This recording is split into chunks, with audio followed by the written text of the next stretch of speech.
আপু, এই জঙ্গলে যত সবাই আছে সবাই আমরা একটা পরিবার।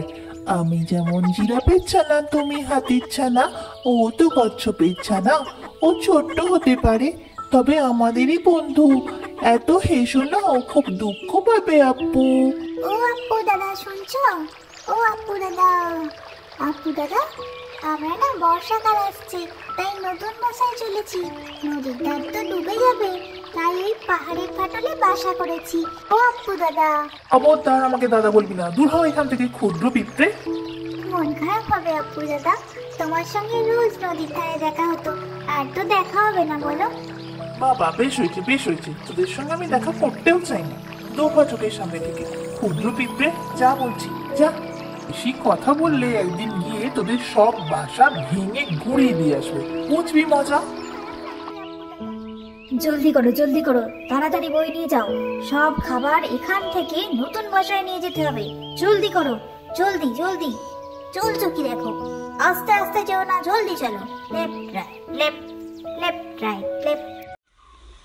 ছি ছি ছি, এটা তো খুব চিন্তার বিষয় হলো। আপু দাদা যে বললো আমাদের বাসাটা ভেঙে দেবে, এটা কি ঠিক কথা? যাই গিয়ে হাতিমা আর হাতি বাবাকে একটু নালিশ করে আসি, যাতে কোনোভাবে আপু দাদা আমাদের নতুন বাসা ভেঙে না দেয়। আমাদের অনেক পরিশ্রমের ফল, ভগবান রক্ষা করুন। ও হাতিমা, বাড়ি আছো? আমি ক্ষুদ্র পিঁপড়ে, আমার প্রণাম নাও। দেখো না হাতিমা, আপু দাদা বলেছে আমাদের নতুন বাসা নাকি পা দিয়ে গুঁড়িয়ে ভেঙে দেবে। আমরা ওই নদীর ধার থেকে পাহাড়ের ফাটলে নতুন বাসা করে উঠে যাচ্ছি। আপু দাদাকে একটু বলে দিও আমাদের বাসা যাতে না ভেঙে দেয়, আমাদের অনেক পরিশ্রমের ফল হাতিমা। ও আচ্ছা আচ্ছা, এই ব্যাপার। ঠিক আছে, আপুটা আজকে বাড়ি ফিরুক, তারপর আমি দেখছি। ও ভীষণ দুষ্টু হয়েছে দিন দিন, তুমি একদম ভয় পেও না। তুই এখন এসো। এই যে আপু, কি শুনছি তুমি কি দুষ্টুমি শুরু করেছো? জঙ্গলে পিঁপড়েদের বাসা ভেঙে দেবে বলেছো? আজ বাবা বাড়ি আসুক, তোমার পিটুনি হবেই হবে। এই কি দুষ্টুমি? ওরা যে তোমার বন্ধু, সে খেয়াল তোমার আছে? দিন দিন তুমি বড় হচ্ছ। ওরা আমাদের জঙ্গলে থাকে, জঙ্গলে যারা থাকে সবাই আমরা একটা পরিবার। কখনো এই দুষ্টুমি আর যেন না দেখি। চলো তোমাকে খেতে দিই। আপু, আমি শুনছিলাম তুমি পিঁপড়ের বাসা ভেঙে দেবে বলেছো। মা বলেছে আমাকে সব কথা। এ দুষ্টুমি যেন একদম করবে না, তাহলে কিন্তু আমি দূরের জঙ্গলে তোমাকে ছেড়ে দিয়ে আসবো। মনে থাকে কথাটা? আমি এলাম। যাক, বাবা তো চলে গেছে, এবার আমি গিয়ে তোদের সব বাসা ভেঙে দিয়ে আসবো। আমার বাবাকে আর মাকে নালিশ করা দেখাচ্ছি মজা। সব কাটা বাসা আজ ভেঙে দেবো, দেবই দেবো। ও হাতি দাদা, ক্ষমা করে দাও, আর রাগ করো না। ও হাতি দাদা, আমাদের বাসা ভেঙে দিও না হাতি দাদা। বর্ষাকালে অনেক কষ্ট করে বাসা করেছি, বর্ষা যে এসে গেল বলে আমরা থাকবো কোথায়? ও হাতি দাদা, এত রেগে যেও না। শান্ত হও দাদা, শান্ত হও। ও হাতি দাদা, ও হাতি দাদা, শান্ত হও। নদী পার হবার জন্য আমি আজ এই নদীর পুল ভেঙেই দেবো। তোরা এপার থেকে ওপারে আর যেতেই পারবি না। আগে বল, তোদের বাসা কোথায়?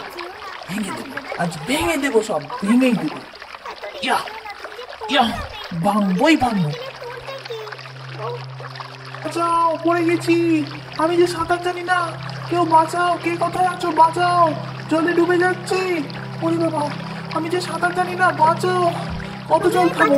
বাঁচাও, বাঁচাও আমাকে। তোমার জন্য কাঠের গুঁড়ির ব্যবস্থা করছি, জলে ফেলে দিলে তুমি সেটা ধরে উঠে আসবে। এসো, উঠে এসো, উঠে এসো, শিগগির উঠে এসো। আমরা এই কাঠটা ফেলছি, ধরো। আস্তে আস্তে আস্তে আস্তে, তুমি অত লাফালাফি করো না, তাহলে আর উঠতে পারবে না। কি হলো আপু দাদা, হঠাৎ আজ আমার কাছে এলে যে? আমাকে ক্ষমা করে দাও বন্ধু, আমি তোমাদের খুব ক্ষুদ্র ভেবে অপমান করেছি, বাসা ভেঙে দিতে চেয়েছি। কিন্তু বিশ্বাস করো, আমি আমার সব ভুল বুঝতে পেরেছি। আমি তোমাদের আর কখনো ছোট করব না। আমাকে তোমরা ক্ষমা করে দাও আর তোমাদের বন্ধু করে নাও। তোমরা না থাকলে আজ আমি বেঁচেই থাকতাম না। ঠিক আছে আপু, আজ থেকে আমরা বন্ধু হলাম। সকল পিঁপড়ে ভাইদের আমার অনেক ভালোবাসা, অনেক আদর। তোমরা সবাই খুব ভালো।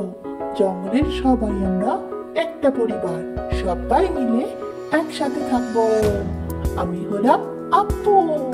এই গল্প থেকে আমরা শিক্ষা পাই, আকারের দ্বারা কখনোই বৃহৎ হওয়া যায় না, ভালো কর্মের দ্বারাই বড় হওয়া সম্ভব।